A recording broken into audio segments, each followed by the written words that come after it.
দাদা হচ্ছেটা কি? সিলভার প্রাইস 4,20,000 আজকে পৌঁছে গেল, গোল্ড 1,80,000। অনেকেই জিজ্ঞাসা করছেন যে এই মুহূর্তে কি করা উচিত, নতুন করে বাই করব না কি করব। দাদা আমি কেন এই মুহূর্তে দাঁড়িয়ে, পৃথিবীর কেউ জানে না কত দূর পর্যন্ত যেতে পারবে, সব তুক্কা লাগাচ্ছে যে এত দূর যাবে এত দূর যাবে। তো এই এত মতো অবস্থায় আমার মতে আমি একটা স্টোরি শেয়ার করতে চাই, স্ট্যাটিস্টিক্স, আর তার সাথে সাথে এটাও বলতে চাই প্রথমে সিলভার অনেকটা আমি ইটিএফ বাই করিয়েছি, তারপরে বলেছি প্রফিট রাইড করতে, আর এখন বলছি অন্তত পক্ষে 50% বুক করুন, আর যত ওপরে যাবে তত আপনার পজিশন রিডিউস করুন। যদি নাও করেন আমার কথা শুনে, নাও করতে পারবেন, কিন্তু ফ্রেশ বাই লজিক্যালি চিন্তা করলে ফ্রেশ বাই করা এই লেভেলে একদমই উচিত নয়। তো স্ট্যাটিস্টিক্সের কথা যেটা বলছিলাম সেটা হলো 1980 সালে সিলভার 10x মানে 10 গুণ হয়েছিল অনলি 9 মাসে।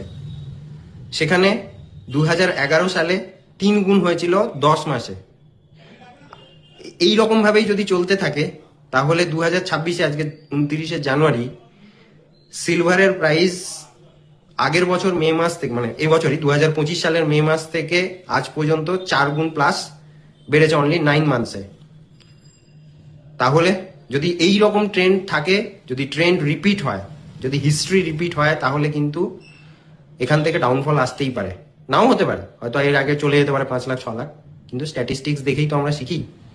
তো সেক্ষেত্রে আগের দুবার যেটা হয়েছিল সেটা অনলি 1/3 প্রাইস রয়ে গেছিল সিলভারের। যেমন তাহলে যদি এখন 4 লাখ 4.5 লাখ বা 5 লাখও ধরি, সেক্ষেত্রে প্রাইস এসে দাঁড়াবে অনলি 2 লাখ 2.5 লাখের মধ্যে, 2 লাখ 1.5 লাখ হতে পারে। তো ওটাই অ্যাকচুয়াল প্রাইস হিসেবে হতে পারে।